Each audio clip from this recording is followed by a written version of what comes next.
দীর্ঘ কয়েক মাস পর আবার আমি লং ভিডিওতে ভয়েস দিচ্ছি। হাই এভরিওয়ান, আসসালামু আলাইকুম। কেমন আছেন আপনারা সবাই? আমি তো আলহামদুলিল্লাহ ভালো। তো ওই দিন দুপুরবেলা আমার হাজবেন্ডের একটা দাওয়াত ছিল, তো সে দাওয়াত খেতে যাবে এমন টাইমে রেডি হচ্ছে আর বলছিল যে তোমাদেরও নিয়ে যাব রাতের বেলা। তো আমি বলতেছিলাম যে কোথায় নিয়ে যাবে, তো সে বলছিল কালাই রুটি খেতে নিয়ে যাবে। তো কালাই রুটি আমি তেমন একটা পছন্দ করি না, আমি বলছিলাম যে কাচ্চি খেলে কেমন হয়, রাতের খাবারটাও হয়ে যাবে আর কালাই রুটি খেলেই গরমের মধ্যে পেট ফুলে যাবে। আর ঢাকা থেকে আসার পর রান্না বান্নার ব্যবস্থা তেমন ভালো নেই, মানে তেমন কোনো রকম রান্না বান্না করে খাচ্ছি। আমার কাছে মনে হচ্ছিল রাতের খাবারটা একবারে কাচ্চি খেয়ে আসলেই ভালো হবে। তো আমার হাজবেন্ড ফোন দিয়ে বলতেছে সন্ধ্যায় রেডি হও। রেডি হতে হতে আমার হাজবেন্ড বাসায় চলে আসে, তারপর আমাদের নিয়ে বের হয়। আর বের হওয়ার পরে আমি ভাবছিলাম হয়তো শপিং মানে মার্কেট বন্ধ হয়ে গেছে। রাত বাজে 8:30 আর দেখছি যে সব দোকানপাট এখনো খোলা আছে, মানুষজনও আছে বেশ ভালোই। আর এই ফুলের দোকানটা সবসময় ফুল ভর্তি থাকে, আজকে একটু ফুল কম দেখছিলাম, হয়তো বেচা বিক্রি হয়ে গেছে। তো এখন দোকান যেহেতু বন্ধ করে দিবে, তো আমরা সবসময় আমি এইখানেই চাইনিজ বা রেস্টুরেন্ট যেই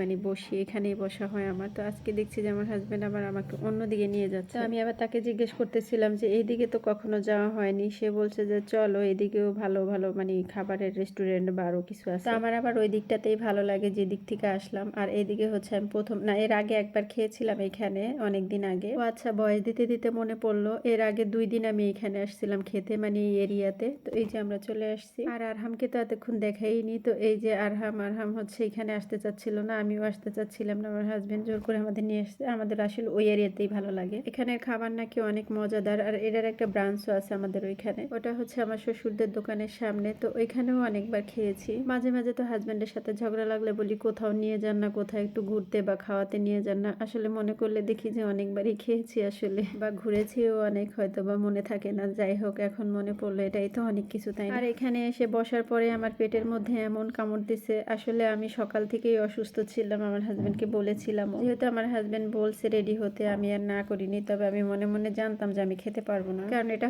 তেলের জিনিস। আর আমারও শরীরটা অনেক বেশি ওইদিন খারাপ ছিল, পেটটাই খারাপ ছিল, আর আমিরও দাঁতের ব্যথা ছিল। মানে এই বছরটা আমাদের অসুস্থতায় লেগে আছে সারাক্ষণ, মানে আমাদের পিছু ছাড়ছে না অসুস্থতা।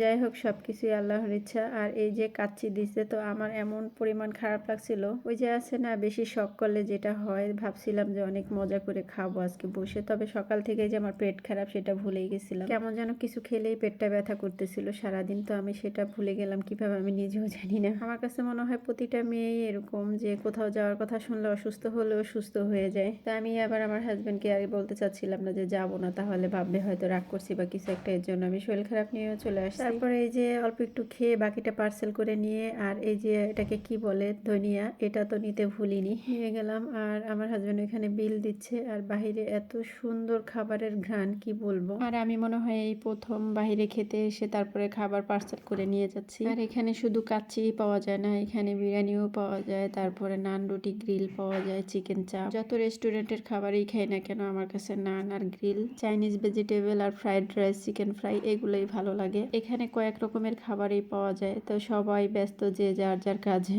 আর এই যে আমাদের খাওয়া শেষ, এখন আমরা বাসায় যাচ্ছি। এই ভিডিওটুকু আমার হাজবেন্ড করে দিছিল।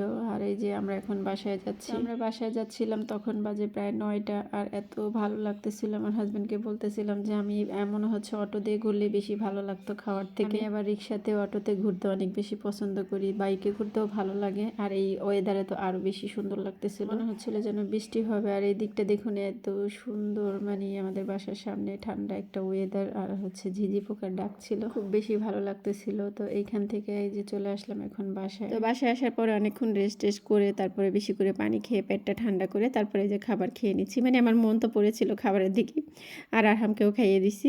তো যাই হোক, ভিডিওটা আর বেশি লং করবো না, আপনারা বিরক্ত হয়ে গেছেন। যারা এতক্ষণ ভিডিওটা দেখে আসছেন, অবশ্যই লাইক দিতে ভুলে গেলে একটা লাইক দিন।